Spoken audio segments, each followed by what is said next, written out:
Hello and welcome to the Gay and Straight podcast. I'm Jonathan. And I'm Paul. And today, this podcast, we are discussing the straight perspective and the gay perspective of life's dramas, questions, and what have you.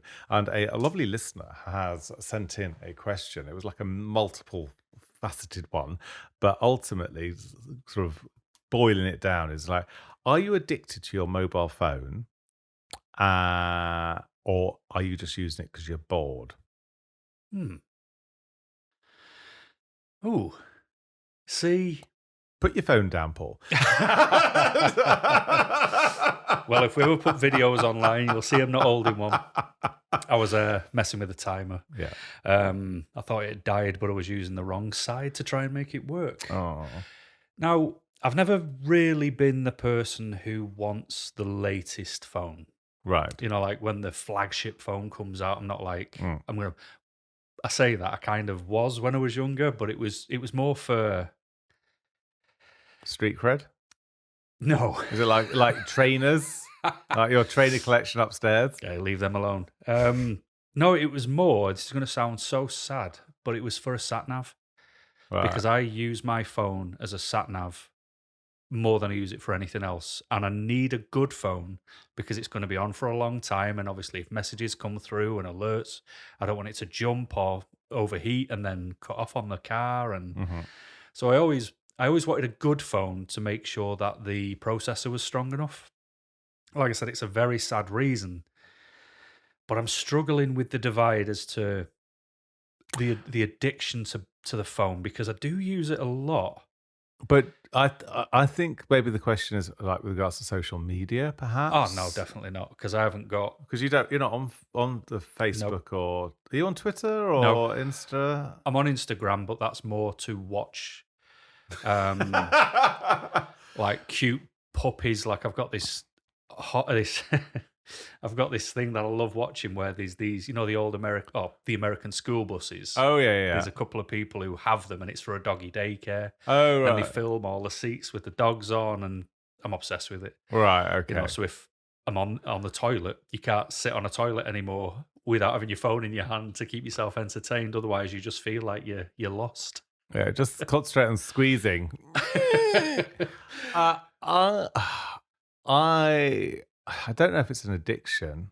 It may be actually, because the first thing I do in the morning is check my phone, and the last thing at night is check the phone. I'm sort of addicted to Reddit, although I'm getting a bit bored of it now. It's a similar thing time after time. I say I still scrolling through trying to find a juicy one, but now it just seems like Reddit's stories have been taken over by ChatGPT bots, where you just think that sounds like they've taken an old one and rehashed it and that sort of thing, so it doesn't sound real. Yeah. But I think it is boring. And I used to use Facebook a lot with regards to sharing, like, oh, I've been here, tagging in and selfies and eating in a restaurant and stuff like that. And there were people saying, oh, you're just showing off because you're eating out all the time. And I was like, yeah, probably am. So I sort of stopped doing that. And then I just used it for sharing memes and things like that. But I think it kills time. Yeah. But you can open up your phone. And I think I had like 5 hours a day. Oof. I know it's ridiculous. And I've just got myself a new iPhone 16 Pro Max. And I don't know. It's a bit sad, really. It's a weird one, though, isn't it? Because, like you say, like I don't feel addicted to my phone, but I feel lost if I've left the house and it's not in my pocket. Well, you pay for everything on your phone, so I used Apple Pay, Right. to a certain extent, and I like to check the bank account and seeing shuffle it in, because I've got like a prepaid debit card where if I can load that up and then I can spend on that, and that takes an element out of my utility bills. Everything's on my phone, so sort of with Utility Warehouse. I'm sponsored by Utility Warehouse. Other providers are available, but I like to check the bill. So when the bill comes in, I like to I like keeping the finances in order, where previously you just wait for the bank statement to arrive. Yeah. But now you can go on the bank and see it. Well, has that payment come in? Has that payment gone out? And Well, we've got everything set up in direct debits, and I try to get everything at the first of the month. Right. but some do come out midway through, and it's just like, it really frustrates me. I say, can I just pay extra and you take it out on the first? Um, but yeah, I do want to. When we step down from the pub, because we're in a pub at the moment, and I'm bored. I just scroll through the phone because some of the customers are really dull. Yeah, but then you end up, did they call it doom scrolling, where Yeah, you just get lost in watching one thing after another another. thing, and after another thing, and another thing, and you just think, oh, Yeah, I've got, so like I do what you do. I'll wake up. My alarm is on my phone, yeah, so I turn that off and then I stare at it because it then produces this daily weather report, right, and I like to see it. It'll give me the time that it's gonna lash it down outside, for example, or when it's going to be the hottest, and tells me when the sun rises and sun sets. I like that. So can't you look that's, out the window? I could do, but we're still in bed. So I like that. And then I think, well, I don't want to get up just yet. I'm not going to, my alarm goes off. I'm not going to fly out of bed and crack on. So it's like, right, well, I need 5-10 minutes to come around because my back kills in the morning. So then it's like, well, I might as well while I'm here, and then I'll load up Instagram and just go through it. But then I see something which might be really heavily political or something. Yeah. And it's like, I don't want to see this. Like, it sort of brings you down instantly. Whereas if I wasn't looking at my phone, it would never have done that. I think you're comparing you keep comparing yourself with social media. That's the problem. And it's sort of like everyone has a curated life on social media, Yeah. and it's there's a need there because it's a platform. I mean, I'm retiring in 8 weeks, and I want to get more into writing and the creative outputs and that sort of thing. So so to build an audience, I need to curate an audience. So the audience needs to be engaged in what I'm doing. But then it's just like, are you, let's say, when you're doing art or writing or what have you, w- so are they buying what you're producing, or are they buying into you? And I Yeah. think that's where the blurred lines are now coming. But then you're comparing yourself to others and you're thinking, right, okay, I should do that. I mean, there's a writer that I follow on Instagram, and he seems to get all these likes. He's only bought out one book and another book's coming out, but he's kind of hot looking. And he puts a picture up, and within like an hour, he's got like 60 likes. And it's like, I'll go to the gym and have a coffee. And I was like, he's like, you're living your best life. I mean, it's like his house looks really cute. It's like an old Edinburgh sort of tenementy thing where he's got a little garden. And so a day in my life where he goes and has a coffee here, a bun, and then goes to the gym, and then has a spot of lunch in a table cafe, and then goes and meets up for a drink with a friend. And I'm thinking, that life sounds fantastic and it looks amazing, but I say, is that real? Yeah. But then that's the expectation that people are living their real life. I mean, in the pub, it's quite interesting because we've got there's a chap that's moved into the house across the road, sort of divorced, but he's got two daughters, and the younger daughter lives with him, and she's like 22, and she's not YouTube, she's a TikTok influencer. Right. Um, she's got 700,000 followers, and she gets given money Yeah. for brand deals. Basically, she went on a long holiday with her boyfriend, and her boyfriend's also a TikToker, and he's got over 1 million, and he does like little skits and things like that. But they lived over in Thailand for about 9 months, and just got given brand deals because they were just like, oh, on the moped, oh, on a cocktail, oh, in a bikini. Well, she was in a bikini, he wasn't. And you just think, yeah, Yeah, but it's the life if you can get it, but it's and you just think, wow. And I think, and you've got other people that are slogging their guts out and sort of not, and you just think like they've got to capture imagination. I mean, she's really lovely. I mean, and the boyfriend's really nice. But again, any money they're coming in is being spent on stuff to then keep up the lifestyle to on keep up the TikTok. lifestyle on TikTok. And you just, and Yeah. All right, go on then. Give me a rundown of how you sort of would incorporate your phone through your day. Like you say, you get up, your phone's in your hand. Phone's in the hand, check Reddit, check Facebook, then check emails, and then shower, do ablutions, that sort of have breakfast, scroll while having breakfast while watching YouTube on television, watching inane YouTubers do it. Maybe go for a walk. So try to get before we get to the pub, we like to get a walk around the lake and maybe go for a coffee. But when Mm. we sat down coffee, rather than talk to each other, we're scrolling our phones and go to the pub, set the pub up, and then pick the phone up and scroll through it. Deal with the customers, and when not dealing with customers, scroll through your phone. So it's just like you. It is a really. In fairness, it's quite worrying, Yeah. really, how much I'm actually using the phone just to kill time. But the problem is with having a pub, if you take a book, you can't go and sit down and read a page because wherever you sit in the pub, even if you've got an empty pub, you'll guarantee wherever you're sitting, a customer will come in and want to sit where you are sitting. Um, or next to you. And when Yeah. you're having a pub, people, if someone's coming on their own, they want to have a conversation with you. And it may be the most dull frigging conversation, but you have to have that conversation with them. And it's exhausting. Yeah. I mean, a while ago, I mean, I haven't done it for a long time, but what I used to do was when it rocked up to weekend is I would turn notifications off. So I would have to go into those apps to see if anything had happened. Right. And I've got them turned off usually for WhatsApp, because like there's a family group chat that I have never once participated in, but I don't want to leave it because they'll know I've left. Right. So I was invited, but it was, and then one of my cousins put up a link to donate money to something his kid's doing. Nah, Yeah. not doing that. So I usually turn them off. I've got the notifications off for that chat.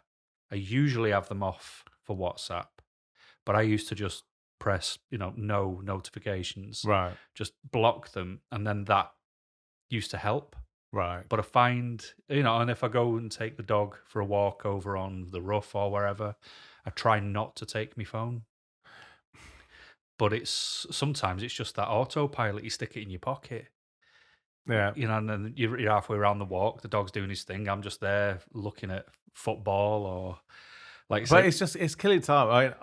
I did discuss with Rob as saying maybe to get a dumb phone, but I yeah, don't think I'd use. But I think I'd want a dumb phone for WhatsApp.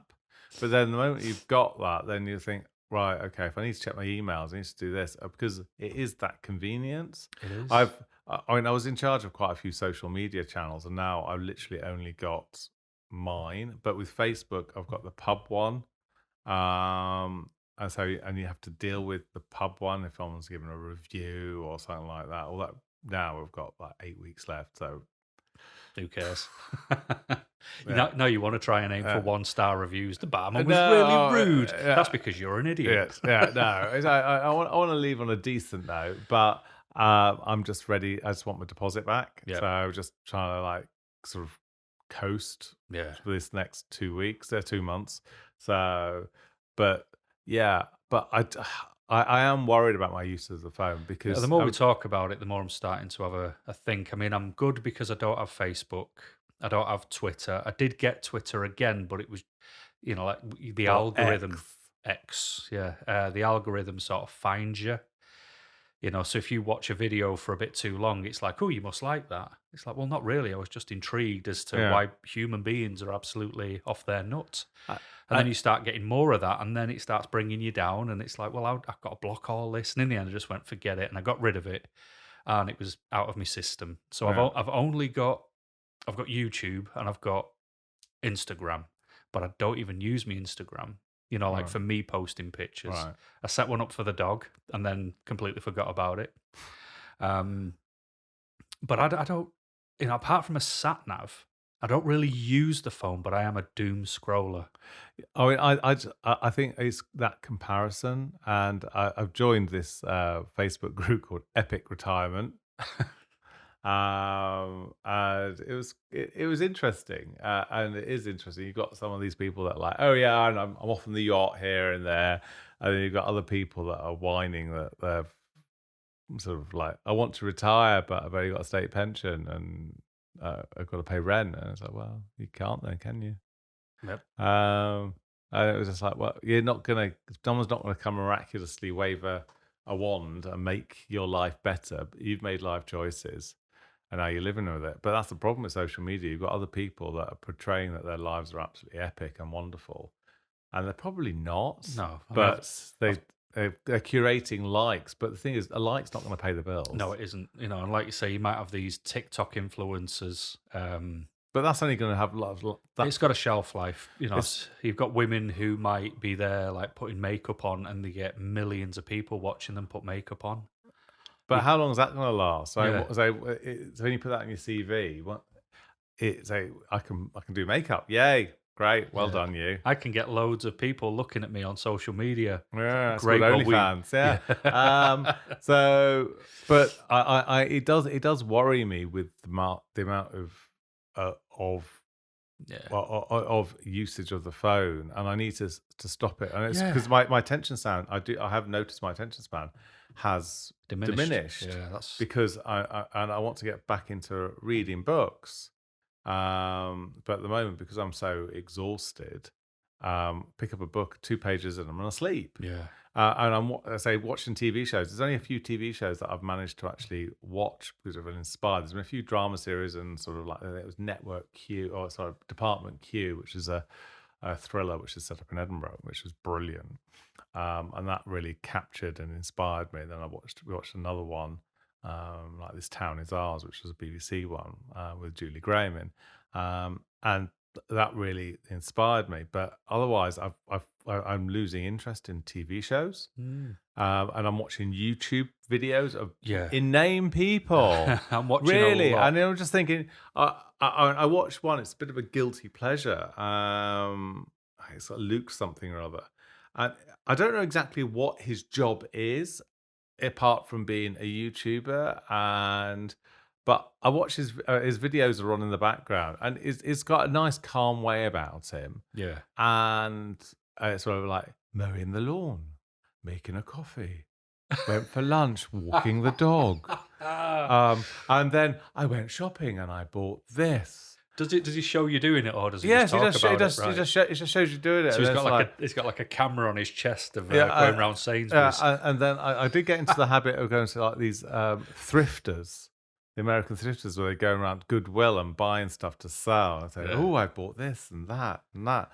And so I'm thinking, I've just watched 50 minutes of someone going around a charity shop.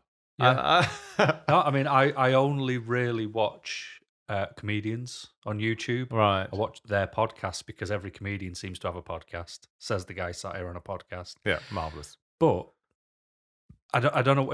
I don't socialize a lot, and that actually gives me my socialization because the podcasts are not set up to be TV showy. It's just mates meeting up and having a chat. Yeah, it's uplifting hearing the banter. Yeah, and I just have that on in the background as if I'm just in the room doing something Yeah. else. And Unfortunately, I expected that banter in a pub, and it was just, Yeah.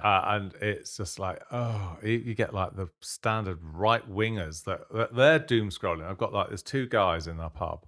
They're a really nice guy. In fact, one of them does remind me a lot of my grandfather because he's quite very dogmatic. It's like I'm right and da da da, but he's like a complete Nigel Farage Reform Party sort of convert and la la la, and immigrants are bad and they should deflate the dinghies and all that sort of palaver. And he's watching these stupid videos that are done by ChatGPT with like these audio voices. Yeah, They're I've seen a giving few. like facts about the government and facts about that. And I think you do realise that it's not. Well, and he says like his one is like, look at the facts. I said, well, okay, if you go on the BBC website or where the BBC, that's very stilted. And I'm thinking, it's the BBC. It's one of the trusted. Have you checked the Guardian? Oh, that's left wing. About the Times, then look at the Times. Oh, that's right wing. And I think, yeah, no matter what you say, you're looking at a TikTok of someone with some sort of AI news reporter delivering something as if it's a fact. yeah, And it's like, oh, do your facts, fact check. And I was like, oh, I just think I'm not having this argument. No. And, But going back to the phones, I do need to step away a little bit more because what I've noticed, especially in the past week, is I'm using it as sort of a reminder. So I'll get a notification for something, and I go, oh, I need to go in there, and I need to, Mm. like say if it was a banking one, for example, it's like, oh, I need to go in the banking app and I need to transfer money from there to there. Mm. But because I don't have the time, I don't get rid of the notification because the notification becomes the reminder. So I'm Right. kind of using everything. So when I get bit of space, I'll then start doing the notifications one by one to Right. catch up. But I don't want to use it for that. I should, I need to manage my time better, but it's a bit of a busy time at the minute. But I know I can just easily put my phone in a drawer and walk away. I'll miss it. I'll want it because I'm used to it, Yeah. but I can do it. Yeah. That bit's not the bother. But I also do like the idea of a blank phone. The old Nokia 3210 Yeah. or something where I Well, can I just don't think I'd text and use a call. phone to actually make a phone call No, anymore. but this is the thing. If I just had one of those blank phones where it's just to call and text, well, I don't need it because I never call and I never text. Oh, I use it for WhatsApp, but it's so useful, and that's the problem. It's become, and whoever decided to put, or when I remember when they started putting cameras on phones, Mm. when I was part of that Gen X thing, where we've been brought up with the technology being released, and I was like, why have they put a camera on the phone? And now it's just like everywhere you go, if an accident happens, everyone's out with their phones videoing it for TikTok. Yeah, well, I took the dog this morning on the rough, and he decided to get in a load of water, and I took a picture of him because I had my phone with me. So there's always a photo to be captured. And but it is just, it is addictive. Well, But maybe we should do an experiment where we have to both maybe lock our phones away for a week or something and see how we'd get on and report back. I think once I'm out of the pub, Yeah, I don't mean then like now. I think that would be doable, and I think then I'd probably find my attention span is increasing, because I just find my attention span is just like a fruit fly. Where previously, and I say with Rob, we do a vintage podcast for Vintage TV, and some of the Vintage TV is so much slower Yeah. than other stuff, and that's my common thing. Was when rewatch it, we've been watching some of the like really old sci-fi stuff, and I'm just thinking, oh my god, this is so boring. Yeah. But Just need this to end. yeah, it's just like really, and it's just like it's a lot of preamble, and nothing happens. Yeah. And you just think, if this was made it wouldn't be made today, or that a series which was eight episodes would be made in one episode. So, because yeah, it's this flashbang wallop. You want everything. You want it now. Maybe we should get one of those safes where you can lock like they get in schools, Yeah. where you put our phones in. We'll do it for like a few days and see how we get on and report back. Oh god, It'd be worth it because, like you say, if you because I don't think it'd be hard to break because we both remember a time when there was no phones. no. So I don't think it'd be hard to break. I just think we've become reliant rather than Well, addicted. I think, in fairness, that would be a very interesting thing to do. So dear listeners, are you addicted to your phone? Do you doom scroll? Do you feel intimidated by not having your phone? Please do let us know. This is Jonathan signing off from the Gay and Straight podcast, and And Paul signing off from the very same podcast. farewell. Bye bye.